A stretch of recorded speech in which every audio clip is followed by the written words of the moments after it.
అందరికీ నమస్కారం. Victory with ash నుండి ఒక పెద్ద అప్డేట్ వచ్చింది. ఇది అక్టోబర్ 14, 2025 నాటిది. ఇందులో కొన్ని చాలా ఆసక్తికరమైన విషయాలున్నాయి. సో ఇక ఆలస్యం చేయకుండా అసలు విషయమేంటో వివరంగా చూసిద్దామా?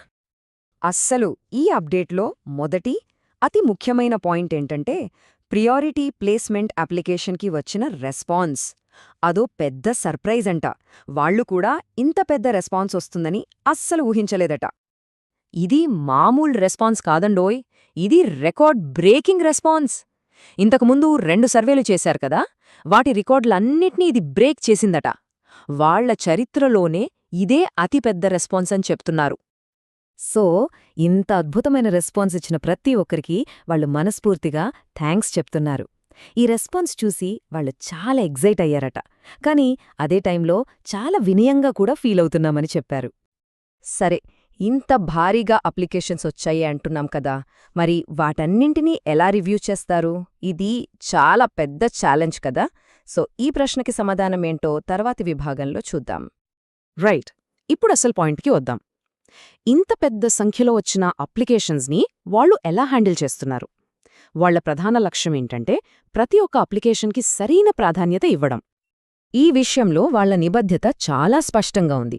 ప్రతి అప్లికేషన్ను 1 న్యాయంగా ఇవాల్యుయేట్ చెయ్యాలి, 2 చాలా జాగ్రత్తగా ఇవాల్యుయేట్ చెయ్యాలి, 3 సమగ్రంగా అంటే అన్ని కోణాల్లోనూ చూడాలి.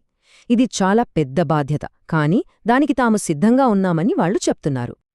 అయితే ఈ ప్రాసెస్కి కొంచెం టైం పడుతుంది. దానికి కారణం కేవలం అప్లికేషన్ల సంఖ్య మాత్రమే కాదట. అసలు విషయమేంటంటే వచ్చిన అభ్యర్థుల నాణ్యత. అది నిజంగా అద్భుతంగా ఉందట.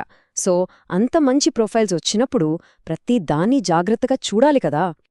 మరి ఇంకొక ముఖ్యమైన పాయింట్, ప్రారంభ ఎంపిక ప్రక్రియ పూర్తి కాగానే సెలెక్ట్ అయిన వాళ్లకి తదుపరి దశలేంటో వివరిస్తూ ఒక ఈమెయిల్ నోటిఫికేషన్ వస్తుంది. సో ఈమెయిల్స్ చెక్ చేస్తూ ఉండటం మంచిది. రైట్, ఇప్పుడు మనం ఈ ప్రోగ్రాం యొక్క అసలు తత్వం గురించి మాట్లాడుకుందాం. ఇది చాలా ముఖ్యం, ఎందుకంటే ఇది పాత ప్రోగ్రాంకి కొనసాగింపు కాదు, అస్సలు కాదు. ఇది ఒక పూర్తి సరికొత్త ప్రారంభం. కొత్త నిర్మాణం, కొత్త ఉద్దేశ్యం, కొత్త దిశతో ముందుకెళ్తున్నారు. దీన్ని చెప్పడానికి వాళ్ళొక సింపుల్ కాని చాలా శక్తివంతమైన మాట వాడారు. గతం గతించిపోయింది, అంతే. ఈ ఒక్క మాటతో వాళ్ల కొత్త దిశేంటో చాలా స్పష్టంగా చెప్పేశారు. పాత పద్ధతులకి, పాతవాటికి ఇక్కడ స్థానం లేదన్నమాట. సో పాత విధానానికి కొత్త విధానానికి తేడా ఏంటో ఇక్కడ స్పష్టంగా చూడొచ్చు. పాత సంస్థాగత సోపానక్రమం లాంటివి ఇప్పుడు లేవు. దాని స్థానంలో కొత్త నిర్మాణం, కొత్త ఉద్దేశ్యం వచ్చాయి.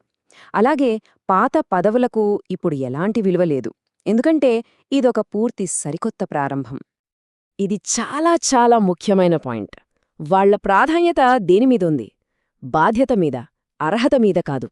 అంటే నాకు ఇది రావాలి అని అడిగేవాళ్లకన్నా నేనీ బాధ్యత తీసుకుంటాను అని ముందుకొచ్చేవాళ్లకే ఇక్కడ ప్రాధాన్యత ఇస్తారన్నమాట. సరే, అంతా బావుంది. మరి భవిష్యత్తులో ఏముంది?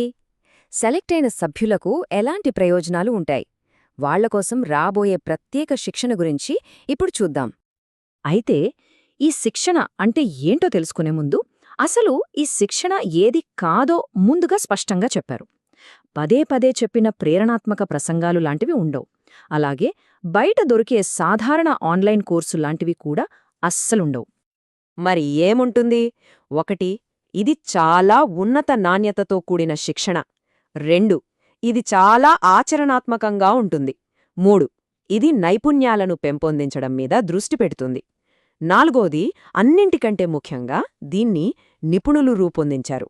అంటే వ్యక్తిగత మరియు వ్యాపార ఎదుగుదలకు అవసరమైన నిజమైన నైపుణ్యాలను నేర్పిస్తారన్నమాట. చివరగా వాళ్లు చెప్పిన ఈ మాటతో ముగిద్దాం. ఈ ప్రయాణం ఇంకా వేగవంతం కాబోతోంది. రాబోయేది మీ ఎదురుచూపులకు తగిన విలువనిస్తుంది. అంటే వేచి చూస్తున్నందుకు ఖచ్చితంగా మంచి ఫలితం ఉంటుందని చాలా బలంగా చెప్తున్నారు.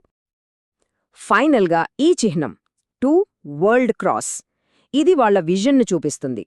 అందరం కలిసి ఒకే లక్ష్యం కోసం ప్రపంచవ్యాప్తంగా పనిచేస్తున్నామనే ఒక బలమైన సందేశాన్ని ఇదిస్తుంది. ఇది ఖచ్చితంగా భవిష్యత్తు మీద ఒక సానుకూల దృక్పథాన్ని చూపిస్తుంది.